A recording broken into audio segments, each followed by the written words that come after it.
G'day, how you doing? We're just making a little video down in Droughty Point in Tasmania. In a couple of years this is going to be developed, housing, marina. Yeah, luxury properties. Yeah. Waterfront properties. So while it's still wild, or as wild as you can get I guess down here, we decided to hike down and have a look. We did have to jump a fence. We did. I don't think technically we're supposed to be here, but we've got to make the most of the opportunity. We may or may not have done that. Not saying anything. But we travelled by car down from Rugby and we went down Droughty Point Road. And there may or may not have been a fence at the end there. We may or may not have jumped over the fence. And we may or may not have been paranoid as hell with a big house on top of the hill. Thinking that they're watching us. Yeah. And we may or may not be worried that there's going to be a farmer on his quad bike coming after us with a shotgun. But we think we're okay. Yeah, we're out of sight of the house now, so if they didn't come for us by now, I think we're on the home straight. But we passed a couple of dairy farms, or it was one dairy farm I guess. So we saw lots of cows, which are pretty cool. Yeah, if you look behind us you'll kind of see where we came from. Yeah, there's the peninsula around there to the back. But essentially we're walking south at the moment on the Tranmere peninsula, if that's what you call it. Droughty Point may just be the name of it. Droughties, Drouthies, not sure of the pronunciation. But to our left over there, this is South Arm. And in a wee bit we'll show you what it looks like down at Oppusm Bay. But it's an interesting play. There's lots of old farming machinery lying around. Little cattle run. Yeah, little cattle run. There's birds chirping very loudly out here. There's hardly any noise. Weather, because it has been a bit on and off the weather. Yeah. Yeah, it was raining this morning, but the skies are absolutely beautiful. It's a good temperature, probably around about 14-15 degrees at the moment, so perfect for walking. But yeah, we'll keep on going and let you know how it goes.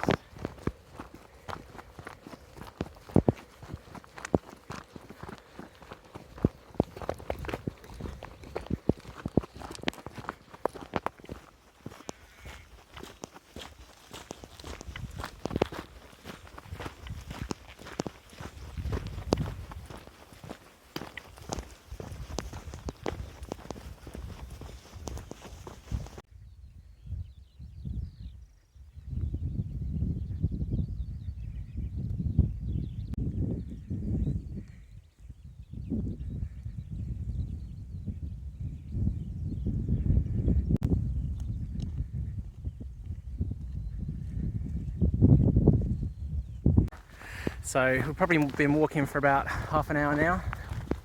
We think we've reached the crest, or we have reached the crest. We're not quite sure what's down at the moment.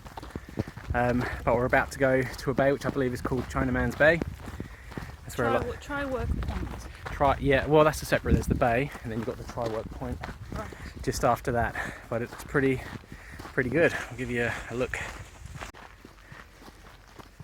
There we go. And there's Oppusm Bay straight ahead. And what would that be over there? Is that Sandy Bay in the distance? Or is that a bit further down? Is that Kingston? Yeah, there you go. Turin, There's Sandy Bay over at the side.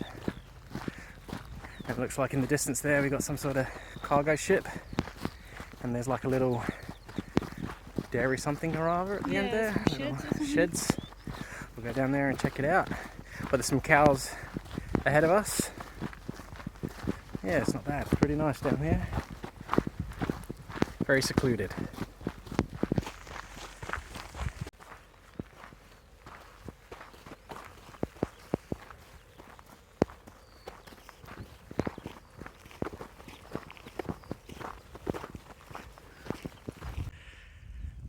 So looking here, I think that is Droughty Point at the very end.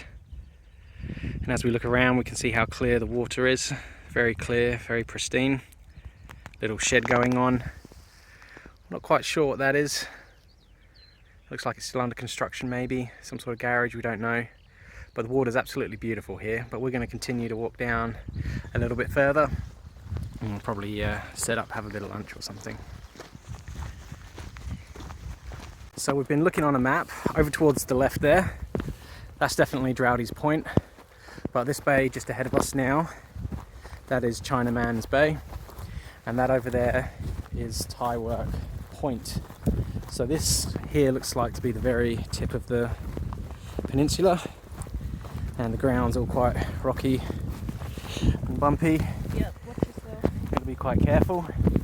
But we want to go down, check out, see what the bay looks like. I want to see what the view is.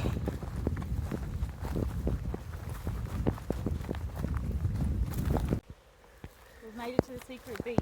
I used to look on maps all the time and see this little beach.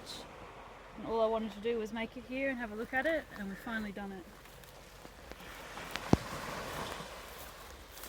Very secret. This is not a public beach. People don't come here.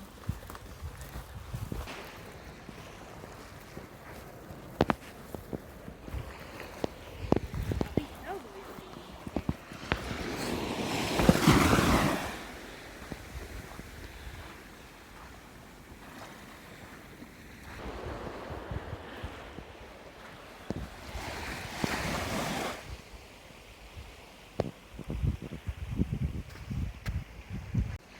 Very cool.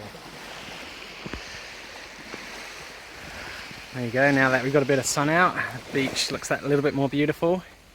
You can actually see we got some nice blue clear waters today. Yeah, not bad at all. So we're going to rock up, have some lunch. There she is. Quite literally rock up, yeah. Rock up. There we go, in the rocks.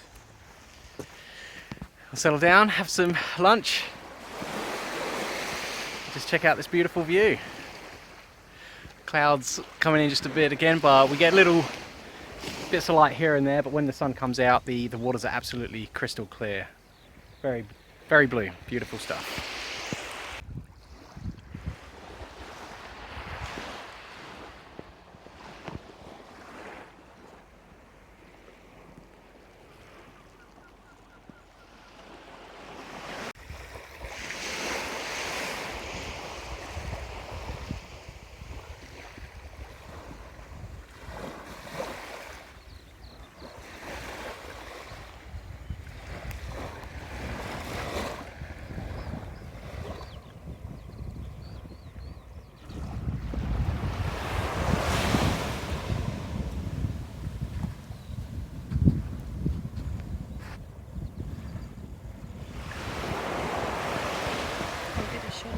Tell us what you're having for lunch.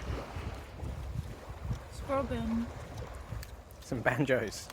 Only in Tasmania. Yeah, we had some banjos. It was very good.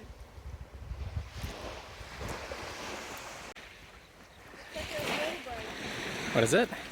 Something like that. Oh, I don't know. Wow. See, that's some whale remnants. Is it? No. It's something. Yeah, you reckon it is? It's a vertebrae of something that has fins. Very cool.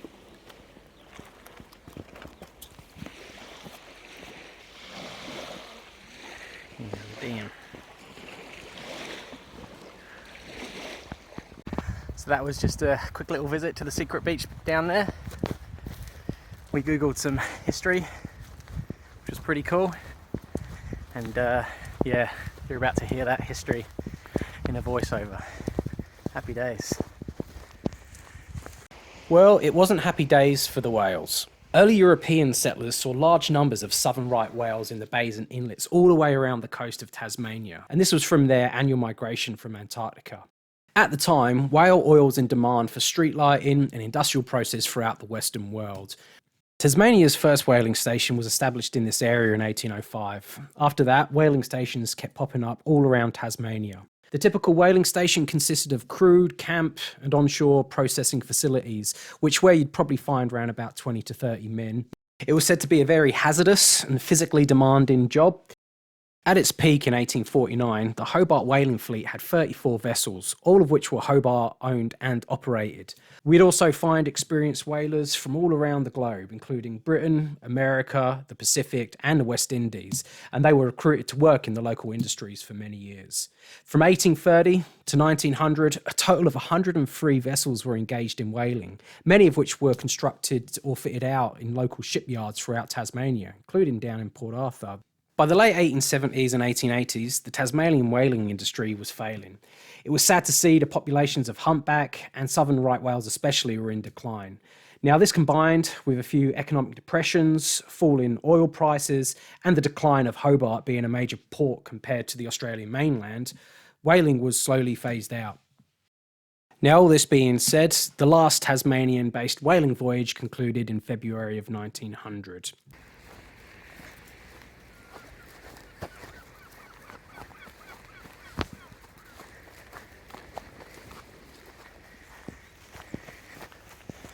And as we head round to Droughty Point, we can see that the water is absolutely crisp, so beautiful now that the sun's out.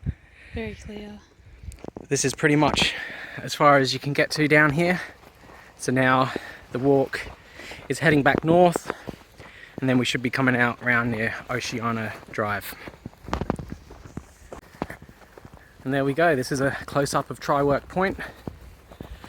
You can see this is the beginning of the very new developments which are about to take place here in the coming years.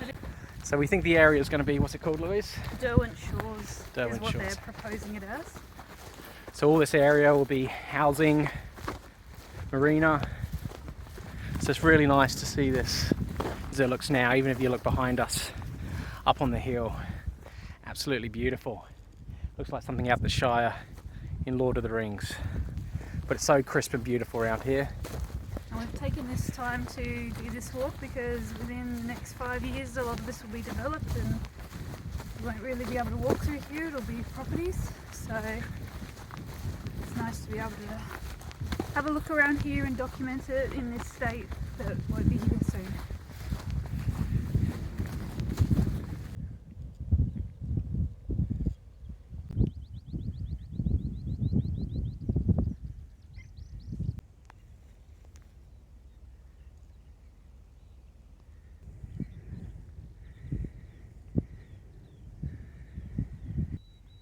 It's an old harvester or plough piece of machinery that's been left here from back in the day when it was a more active farm.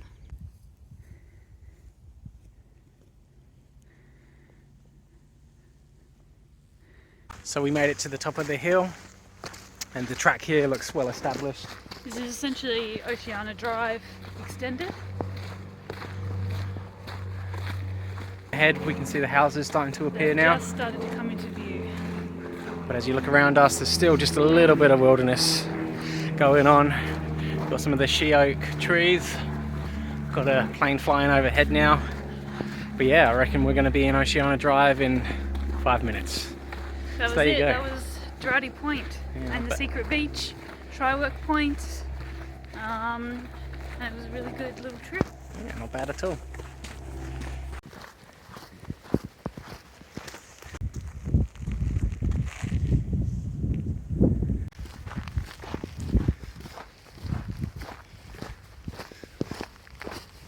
There you go, everybody. That was Droughty Point. We've just hopped over our final fence. Maybe we did, maybe we didn't. And we're back onto Oceana Drive in Tranmere.